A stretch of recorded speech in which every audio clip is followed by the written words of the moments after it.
Continuamos con nuestra serie de Graduados en Cristo y hay un refrán muy popular que se dice, no diría en el mundo, pero sí lo escucho mucho en Venezuela, que dice, hay de todo en la viña del Señor.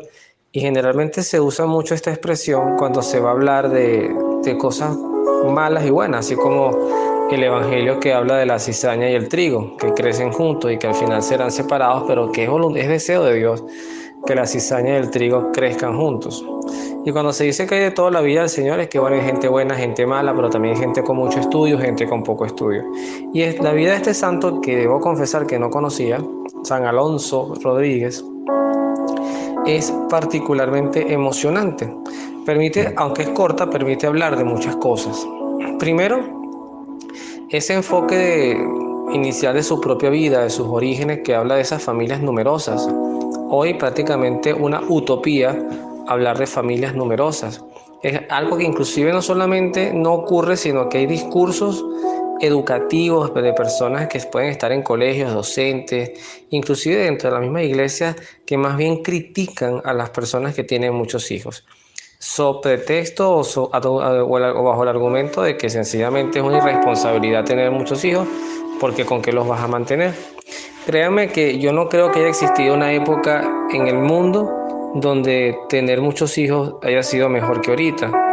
Quizás ahorita inclusive con los mayores recursos y avances científicos sería un mejor tiempo.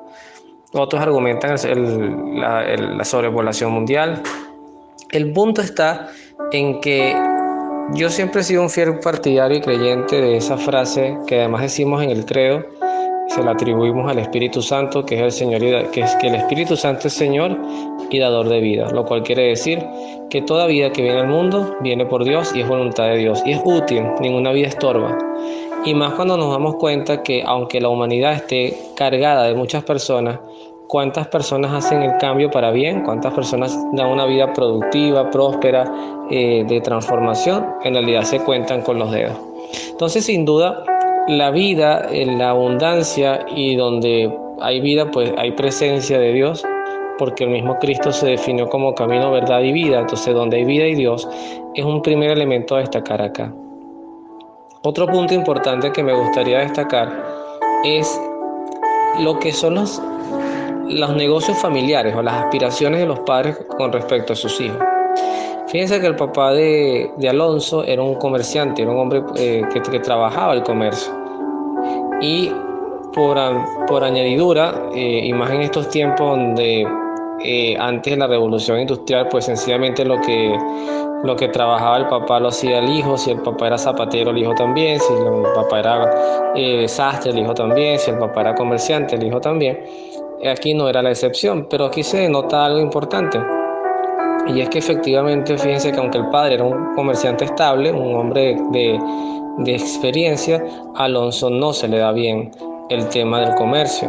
No era su fuerte. Y hoy, justamente, en el momento que hago esta grabación para nuestra serie, estaba viendo en las redes sociales un video de estos cortos que además determinan una enseñanza que hacía un señor donde él decía que cuando, por ejemplo, usted tiene a su hijo en el colegio o en el liceo y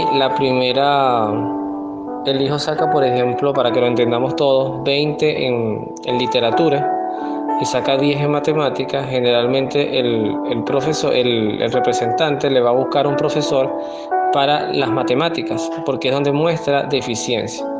Sin embargo, él decía todo lo contrario. Si tu hijo sin experiencia saca un 20 en literatura, potenciale al profesor en literatura, porque entonces va a brillar mucho más. Y ahí te vas decantando en lo que realmente le gusta a un ser humano. No todos nacimos para músicos, no todos nacimos para comerciantes, no todos nacimos para médicos.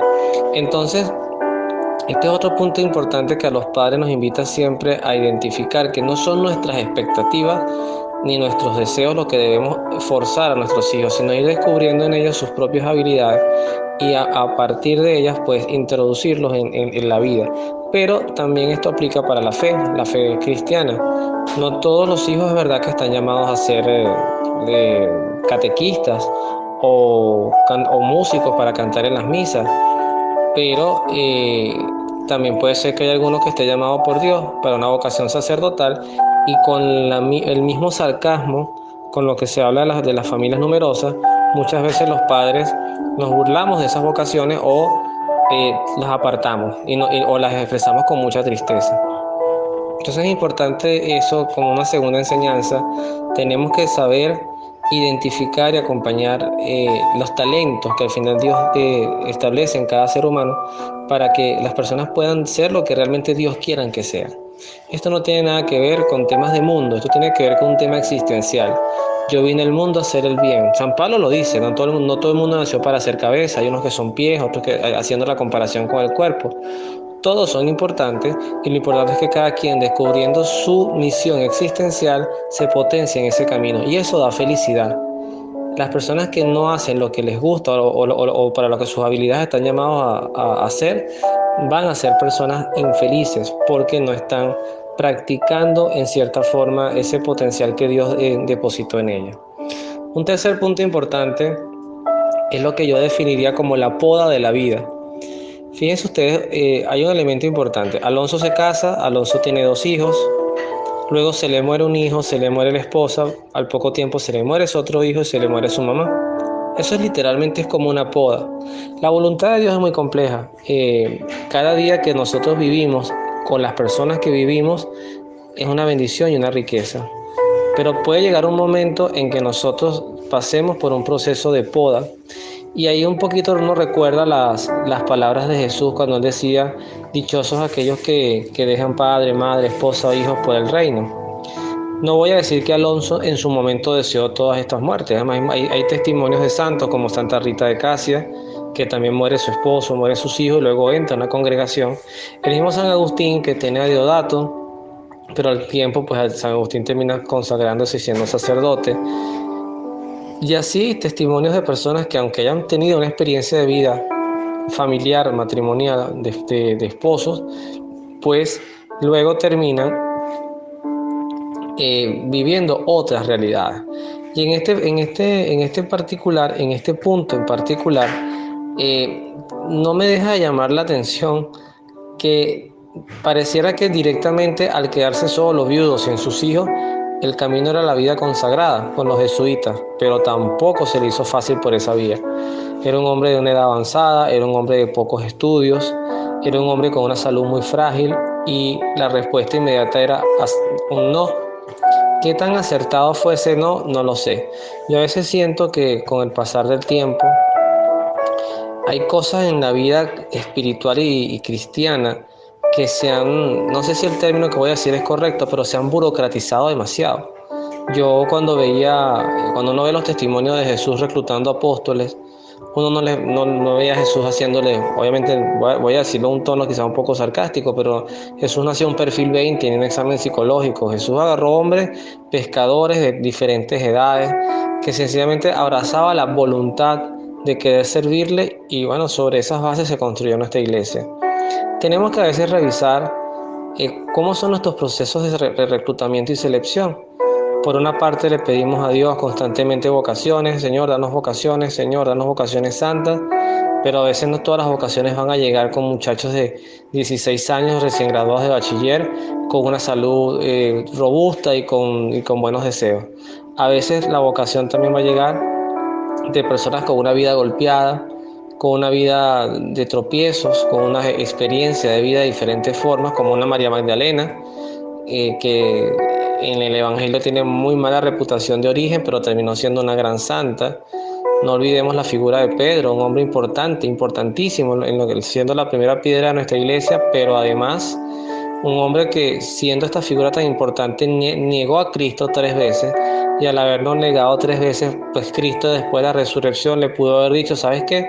Dame las llaves que te di y el título que te otorgué, porque tú no sirves para el cargo. Y esa no fue la posición de Jesús.